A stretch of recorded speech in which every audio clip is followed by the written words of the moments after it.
Hello, everyone, and welcome. This is our first episode in the new year, so I'm pretty excited about that. Today, we are going to talk about how we blame God. So, this is why it's called Stop Blaming God. It's very easy to do. I've done it. I did it for years. I blamed him for every little thing that went wrong in my life, for being abused as a child, for being in debt, for living paycheck to paycheck. Didn't matter what it was, I would blame God for it until I realized that this was my story.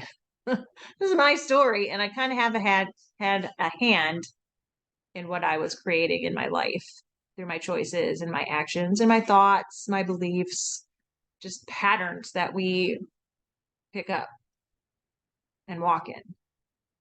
I have found that it's very easy to have good things happen in our life and celebrate it without even noticing God at all.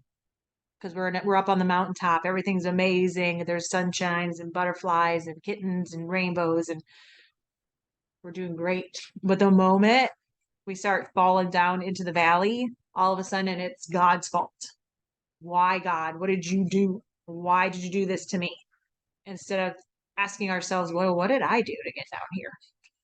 Was this just a natural progression of choices I was making? Or maybe God, in his infinite love for me, wants to bring me back up to a new mountain. And in order for me to get to that new mountain, I had to leave this mountain and walk down into the valley to learn a bunch of lessons and to grow stronger in him and in my purpose for him and in his will to be up on a new mountain. So that is what we're talking about today, is understanding that God is in the good things. And we need to be thankful and have gratitude because he does love us so much that he wants us to go from mountain to mountain. But there is a path there. And sometimes the valley, we may take ourselves in the valley. He may be saying, hey, I want you to go this way to the left. And we're like, that doesn't feel right to me. So I'm going to go right. And then we're way down in this valley and everything's gone haywire. And we're yelling at God, why? What did you do? Instead of actually taking a deeper look and going, oh, wait a minute, what did I do? Oh, yeah, I remember, 5 months ago, I went that, oh, he wanted me to do that. And I didn't. And I can talk about that because I've been years where he's like, I want you to do this thing. And I'm like, nah, nah. And I did it for a long time. So no guilt and shame for those moments because we're human. And sometimes we don't understand because sometimes he will ask us to do something that we do not see for ourselves. We don't see the magic and wonder that he has inside of us to do this thing, whether it's like speaking on a stage or maybe starting your own ministry or maybe it's traveling to other parts of the world. And you don't see that for you, but he does. Right. But in order to get you there, you have to go through all these lessons and the learning and growing and spiritual surgery, I call it, allowing him in to pull out. Because just as a closet gets full, we get full. We get filled with all the worldly things and all our choices and our habits and our beliefs. And in order for God to put more of him in us, we have to get more of the world out. There's an exchange. We cannot just get more in. We're already full. We're always full. We got to choose what we want to put in there. Yeah, for sure. And I think if we could narrow down what really is the cause for this thought process of this is God's fault, or why would God do this? Why would God allow this? And when we start to think like that and point the finger at God, it narrows down to pride ultimately, because we've made the assumption that we know better than God.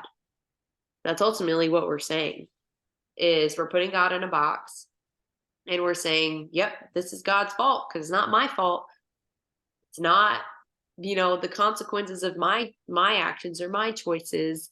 It's not certain people that I've chosen to associate with. It's not anything that I could have caused. It's merely, and it's also not the enemy. You're pretty much saying that too. It's not the enemy, but it's God. And so essentially it's pride, and it's us saying that we know better than God.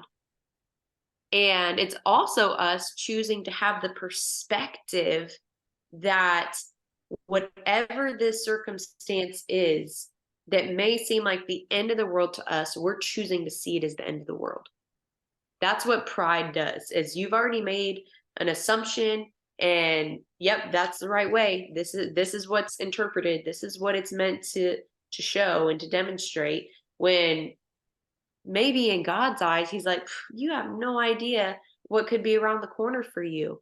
If you just grab my hand and walk through this fire with me, you have no idea what I have promised for you on the other side, but you're choosing to sit and sulk and blame me for this trial when I have my hand reached out to you to lead you through it, to bring you to the promised land, to bring you to the abundance that I have for you, to allow your character, to allow what's on the inside to burn up and to come out and to be refined. And so sometimes what we see is the end of the world, the end of our life. God sees it as an opportunity for us to transform and to become his new creation in a new season and stepping into the promises that he has for us. Because until we go through that fire or that trial, we won't have the capacity to receive the blessing on the other side. We won't steward whatever it is well, because our character and what's on the inside is not ready to handle it. And so what we see is the end of the world, and oh, this is all God's fault. Just sit and complain and whine and blah, blah, blah. Why is God doing this to me? And pity party and victim.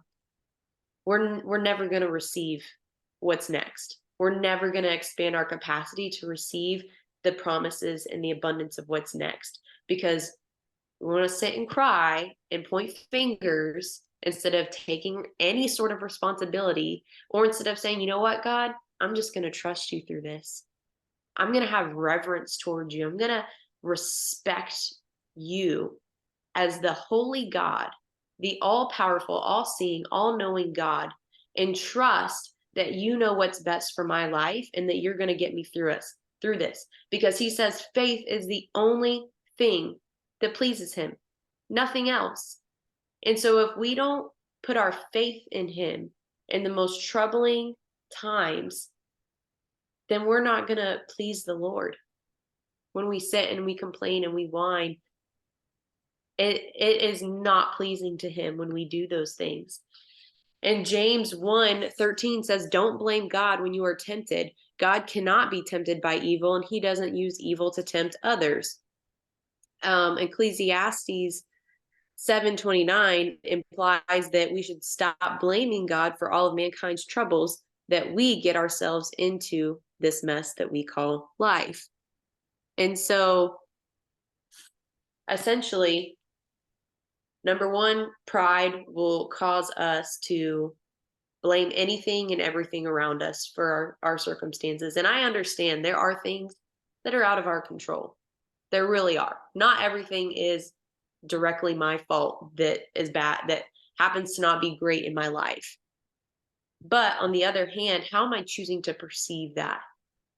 Because when we look at the story of Job, everyone around Job blamed God. But Job was faithful. Yes, he had his wrestling with God at one point in the story. But overall, when everyone's like, why would you trust this God? Why would you believe in this God who, look, you've lost everything and you were a good man and this and that and this. And yet he stayed faithful to God. And then we see, obviously, through all of those trials Job went through, how he received that abundant blessing at the end, because the only thing that he did that pleased the Lord was have faith. When everyone else around him was turning on him, they're hating God, and he's losing everything, and none of it was really his fault. Like, he didn't cause those things. The enemy did. So our perspective is everything. When you're in a sticky situation, when you're in a trial, who are you pointing the finger at? And what is your perspective on the situation? Because those two things will determine how you're going to get out of that situation. Mm-hmm. Plus, when you get into those moments of whining and that doesn't please God, but it doesn't please anyone else either. After a while, people get tired of listening to you whine Yeah. about how horrible everything is. And another thing that I hear all of the time from people is like, I'm not going to believe in God because he allowed this thing to happen. Right. And people struggle with that. But here's the perspective. In his grand design, you reap what you sow. And I can't remember the exact verse, but it says, you know, you will reap what you sow. In this, God cannot be mocked. He cannot undo what you've planted. When you plant seeds of hate or anger or bitterness, that is what you will reap. And sometimes this also happens. You may be close with someone that God has been telling you this person isn't good for your walk with me. They're pulling you over here. But you say, nah, I don't want to lose this friend. And so you stay with this friend. And the next thing you know, you're reaping what they have sown because you're in their field. That's another thing to think about. And then we want to blame God, even though, because we're like, why is this happening to me? I didn't sow those seeds. Yeah, but you stayed in this person's field when God told you to leave. So when those moments come, when people, maybe it's you and maybe it's someone you know, because I probably all of us have heard someone make that comment. Why would God allow this? Because he Yeah. cannot be mocked. He cannot reach down in here and say, okay, well, you planted all of these seeds, but I'm just going to stop you from reaping them. Then what lesson would you learn? Because you're just going to keep planting those same seeds. He doesn't want you to plant those seeds because he doesn't want you to reap those things. He wants you to reap his abundance and his love and his grace and his glory and all those things that he is instead of what the world is. So again, we have to stop saying, well, why would God allow that? Right. Yeah. Right. Yeah. Pride. Pride. It'll do it to you where you really believe that I deserve the best, right? I deserve, and a lot of times it's, in people, and honestly, pride is can be in anybody, right? Whether you're a believer or non-believer. But, a lot of times in the unbelievers, um, pride is so rampant in that certain aspect of thinking that they don't deserve the worst. Mm-hmm. Because they're a good human, or I do this or I do that, and not thinking. And that's what sin will convince you. Sin will convince you that you're not really sinning. When you're so in depth with sin and living a life of sin, you don't even see it as sin. But as you get closer to the holiness and pureness of God, you start to really grow a humble heart, because the closer you get to him, the more his perfection is shining through you, to where now you're seeing all of your impurities. Mm-hmm. You're like, oh, whoa, whoa. Yeah, I have a lot of sin. I have a lot of things that are not pure. When I'm matched up next to God, when his light, his pure, holy perfection of light is shining through me, everything's illuminated. But when you're in darkness and you're in sin and everything's jumbled up and hidden and there's webs covering things, and if you can just imagine this with me, this darkness, the lights are off, you can't see it.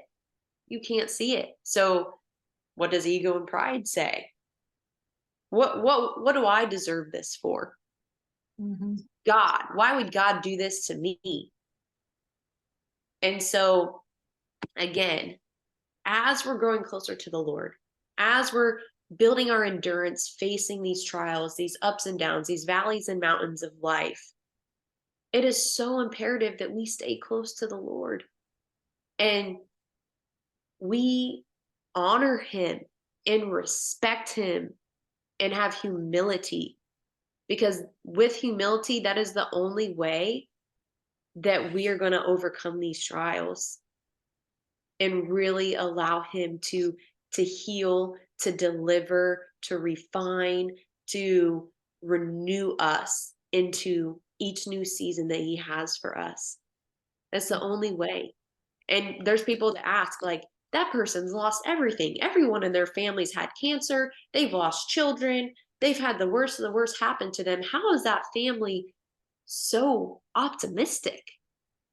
How are they so strong? I mean, I've seen families like that in my own community, and it makes you wonder and it makes you ask those questions.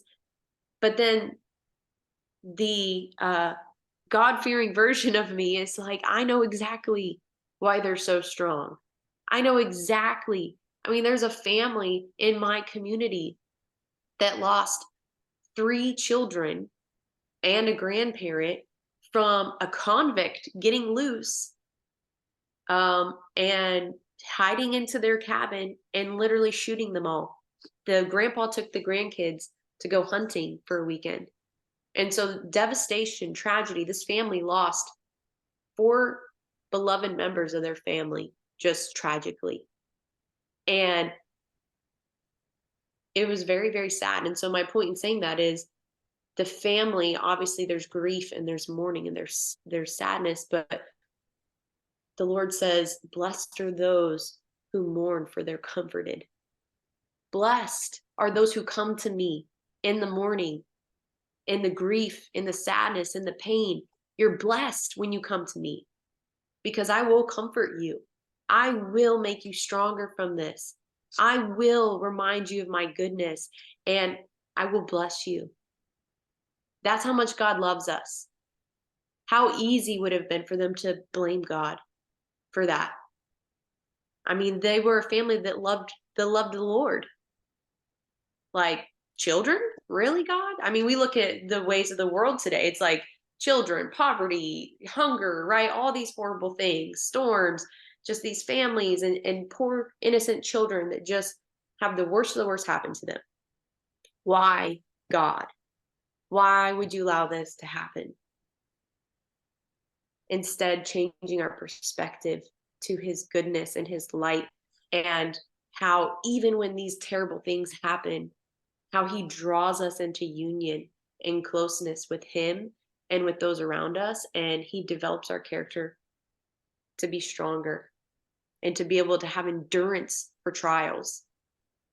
And, you know, as sad as these tragedies are, these children were swept right up into the arms of the Lord.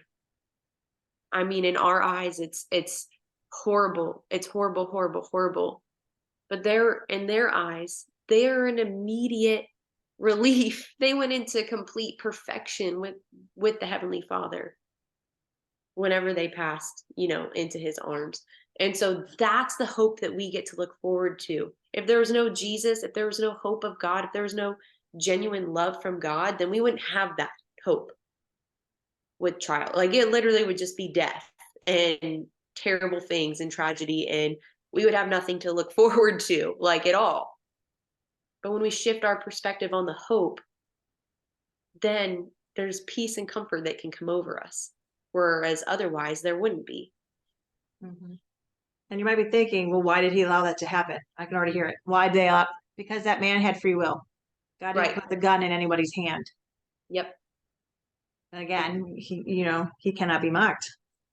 That person with the gun had been planting seeds of darkness. Mm-hmm. And unfortunately, that sometimes that does happen. We're in the wrong place at the wrong time. Yep. But I also, when Taylor was talking, heard like, you have to get the sin out in order for God's glory to come in. The sin has to come out. We're already filled with worldly junk. We have to do the work and allowing God to show us all those imperfections in us, those sins that we have, so we can get them out and put more of him in. Because in reality, the more people that learn to do that and stop blaming God and start taking responsibility for their own actions, we would have less of those bad things happen, because we'd have more people getting the sin out and letting God's glory in.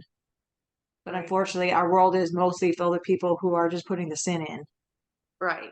And the more sin you put in, the less of God's glory you have, to the point where you will have none. And that's how those tragedies happen, unfortunately. Right. So, but within that in mind, God is a God of goodness.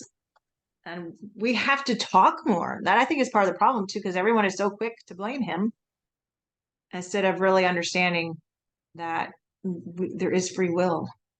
He doesn't, he will. If we're listening, we'll hear him say, no, don't do that. But by the time they get to that point, they've stopped listening to him so long ago, they don't even hear him anymore. They don't hear his voice. Yeah, they won't hear him anymore. So we've got to get people back to hearing his voice because he's always talking to us. He has such amazing things to tell you. He has great purpose in your life, but you can't get to his purpose if you're off on your own. So, Yeah, absolutely. Let's mic yeah. drop. Yeah. I think that ultimately, I mean, I think that that's a good ending point on this Yeah. episode around, to stop blaming God. And to really, it's driven by a holy fear of him and humility. When you develop a holy fear for the Lord and have a humble heart, you will no longer see God as the problem. And I think so many people have so much ego and so much pride, they know better. And because they can't put God into, they can't make it make sense in their fleshly eyes, in their fleshly way. So they must know better than God. And it's easy to just point the finger at him and God's the problem. Why would he do this? Why would he do that? And pretty much demanding answers from this prideful, egoistic perspective. And you're like, oh, I've asked, but he's not telling me. Change your heart posture. Humble yourself before the holy God of the universe. Develop a holy fear for him. And then you will hear answers. I promise you that. Because it's all about your heart posture towards him. So, with that being said, I hope that you guys learned a lot from this lesson. I know that I did. So, stay tuned for the next episode and have a great day.